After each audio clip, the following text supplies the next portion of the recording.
All right, ladies and gentlemen, I want to share with you one of our newest gear that we bought here at ClickX. This is called the ATEM Mini Extreme. I want you guys to know that the idea behind our channel is to really help everyday folks create better content. I talk about tools, I talk about gear, I talk about resources, I talk about marketing, I talk about sales, anything to scale your business. So one of the things that we are getting really amped up for is going more live. And one of my favorite software to use is EcamLive. So if you've ever used that product, EcamLive is a software version of what Blackmagic has done here. So there's all these ways to go live today. You want to be live on everything that you can see here: YouTube, Facebook, Twitch, if that's your audience. I'm live on TikTok as I'm making this. So we're always live on multiple places, and we needed to amp up our hardware and our software. The reason why we got this is we want to have multiple inputs coming into this product, and then we want to dictate what happens to it. So this is called the ATEM Mini Extreme. The ATEM Mini, it has 4 inputs, and the ATEM Mini Extreme has 8 inputs, meaning 8 HDMIs can come in. So I went with the one that's 8 because one of the things you have to know about me is that I like to future-proof. Everything that we buy in this building is not for today, not for tomorrow. It's literally for years to come. So if you really want to max out your investment, you need to future-proof all your investments. For instance, if you buy the 4-port version and you say to yourself, I'm never going to need 8 ports. Like, why would I need 8 ports?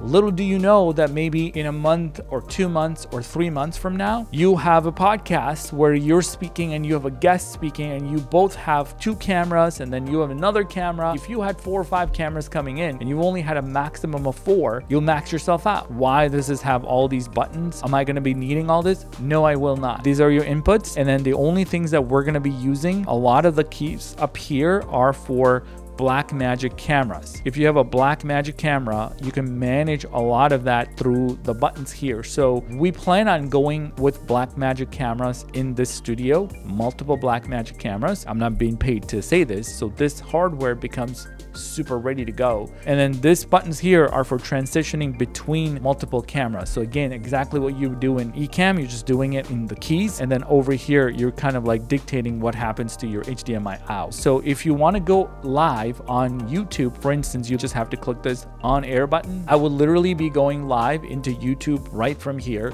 And if I click the record button, you have the little disc icon. The record button will record everything I'm saying, and all of the cameras, it will record into a hard drive, which in my world, it's priceless because anything can break anytime. I need the entire thing to be recorded. This little guy is going to record everything. It's going to give me the pieces that I want in my recorder, the bits and pieces that I really need. And then I can go live into YouTube as I'm doing this whole thing. This is the most priceless possession that like our studio is going to have. This is going to be like the centerpiece. And then beyond that, we're going to connect like a stream deck to automate more things. So like this is about to get really fancy. As I was talking about this with my team, I said, you know what, why not make a piece of content where every single content creator, if you have more than 1 camera in your studio, you might want to consider investing into something like this. I don't care what you buy. Maybe you just need the 4-port and it's all you really need, but I want you to invest into it because at the end of the day, what I really care about is the person that I'm impacting. And when I'm giving you guys tips and guides and strategies and tactics, I want this to be the best viewing experience. And I also want to make sure you have great audio to make my life of my team better and to future-proof and send it 5 different directions: short-form content, long-form content. What do we need to buy? Well, this was one of the things that our team decided that we were going to be getting. So we're super pumped. This is the power. We're going to plug it all in and play with it. But more importantly, if you're like, hey, does this make sense for me? Put that in the comments. I'd love to get you some feedback, some perspective from my side. My answer is probably going to be yes. But if you really want to talk about it, let's do it. Can you survive with just EcamLive? Yes, you can. But when you get in a position where you have multiple people, you want to step up your gear, like you want to future-proof it. I really think this is a great investment. If you're getting started and you plan on scaling, this is the kind of things that you should be investing in your studio. All right, I'll catch you next time.